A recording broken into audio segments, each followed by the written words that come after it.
네, 안녕하십니까. 김종일 목사입니다. 지금 우리는 그 다원주의라고 하는 그 시대를 살아가고 있습니다. 그래서 굉장히 그 다양성을 존중하고, 또 모든 것을 상대화하기 때문에 그 진리를 거부하는 이제 이러한 그 풍조에 지금 있습니다. 그러다 보니까 모든 종교에 다 구원이 있다. 종교를 이렇게 상대화합니다. 그래서 이것이 우리 기독교에는 상당히 그런 위협이 되고 있는 현실입니다. 그래서 어떻게 하면 우리가 이 다원주의를 잘 이해하고 또 대처를 할 수 있을지 오늘은 그 부분을 좀 생각해 보는 시간을 갖겠습니다. 현대를 다원주의 시대라고들 말합니다. 다원주의라고 하는 것은 다양성을 인정하고 다양한 의견을 존중하겠다는 입장을 말합니다. 흥미, 관심, 문화, 신념 이것에 대한 그 다양성을 존중하는 것이 현대 민주주의 철칙 중에 하나입니다. 다원주의는 후기 근대주의의 아주 중요한 사상입니다. 그래서 후기 근대주의를 다원주의라고 부르기도 합니다. 같은 의미로 쓰입니다. 먼저 근대주의를 알아보겠습니다. 근대주의는 이성을 중심으로 합리성을 가장 중요시합니다. 문화적인, 사회적인 틀을 중요시하기 때문에 획일적이고 규격화를 선호합니다. 그리고 옳고 그름을 잘 가리려고 합니다. 후기 근대주의라는 것은 그 근대주의의 이후에 등장한 그런 사조를 말합니다. 후기 근대주의는 근대주의에 대한 반성과 대안으로 나타났습니다. 포스트 모더니즘이라고 부르는 이 다원주의, 후기 근대주의에 대해서 좀 더 살펴보겠습니다. 후기 근대주의, 이 다원주의의 특징은 다양성을 존중하고 유익성 여부를 중시합니다. 그래서 나에게 유익하면 좋은 것이라고들 생각합니다. 그리고 감성을 매우 중시합니다. 또한 이 절대 진리를 거부하는 그런 특징을 갖고 있습니다. 지금 이 그림을 보시면 왼쪽은 이 근대적인 방식입니다. 그래서 제복이지요. 제복 같은 교복을 볼 수 있습니다. 획일적인 틀이 보이실 겁니다. 그러나 오른편은 현대 후기 근대주의의 다양한 감각을 살린 그런 교복입니다. 그래서 틀이 없습니다. 건축에 있어서도 차이가 나타납니다. 왼쪽의 그 세종문화회관은 규격화된 느낌을 줍니다. 근대적인 면이 많이 있죠. 그러나 그 예술의 전당은 다양성을 강조한 측면이 많이 보이는 건축 양식입니다. 종교 건물에도 차이가 있습니다. 그 명동성당은 이 전형적인 이 근대 양식입니다. 그러나 수영로교회는 후기 근대주의적인 양식으로 지어졌습니다. 다양성이 강조된 것을 한눈에 알 수가 있습니다.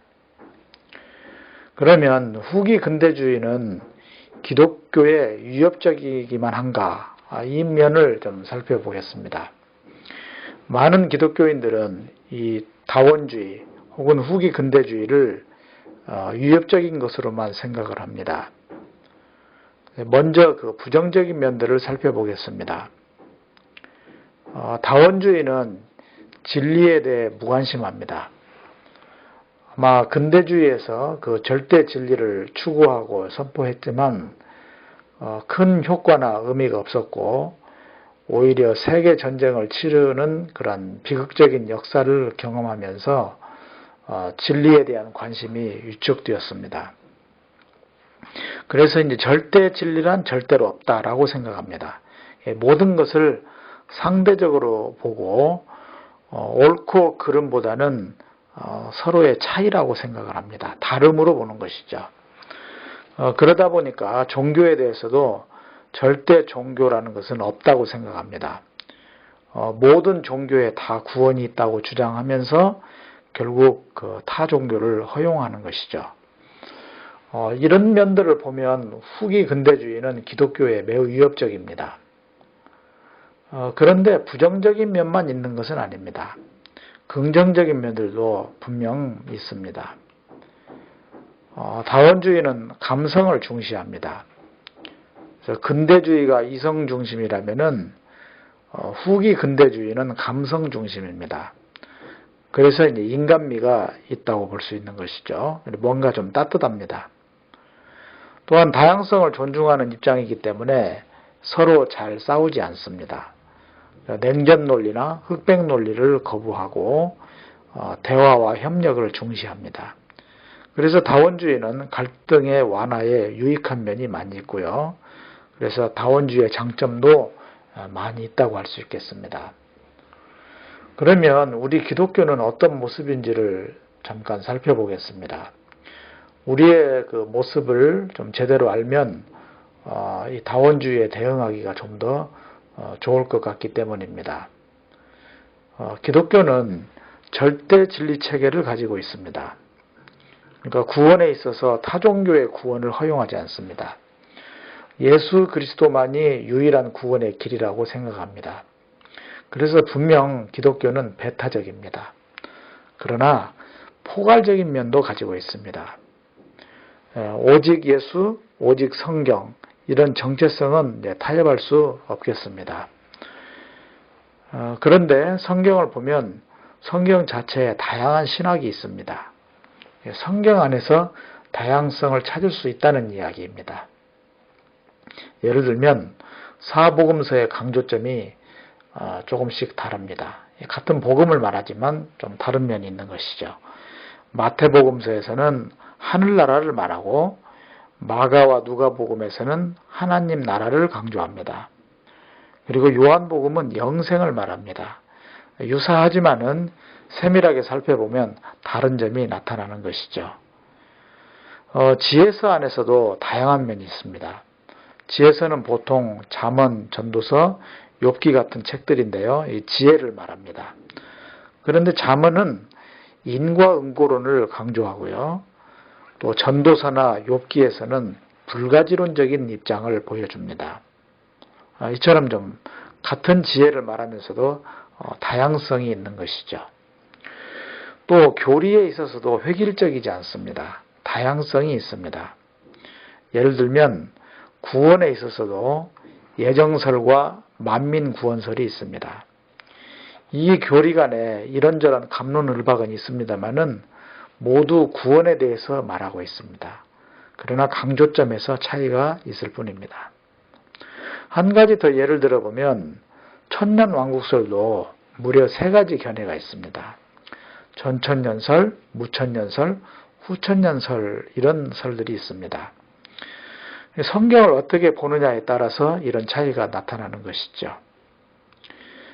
그래서 성경은 진리를 명확히 하면서도 그 안에서는 다양성을 존중하는 것을 볼 수 있습니다. 그간 성경은 한 가지만 말한다고 생각해 왔습니다. 그러나 이미 말씀드렸다시피 성경은 어떤 진리에 대해서 다양한 견해를 가지고 있다는 점을 이해하시면 좋겠습니다. 그러면 우리는 어떤 자세를 가져야 하겠습니까? 먼저 우리는 우리의 정체성을 항상 분명하게 해야 합니다. 예수님께서 그 유일한 구원자이심을 타협해서는 안 됩니다. 그러나 다른 문제들에 대해서는 옳고 그름으로만 바라보아서는 안 되겠습니다. 서로 다름을 인정하는 자세가 중요한 것이죠. 마지막으로 요한 웨슬리의 말을 소개하겠습니다. 본질에서는 일치를, 본질은 타협할 수 없는 것입니다.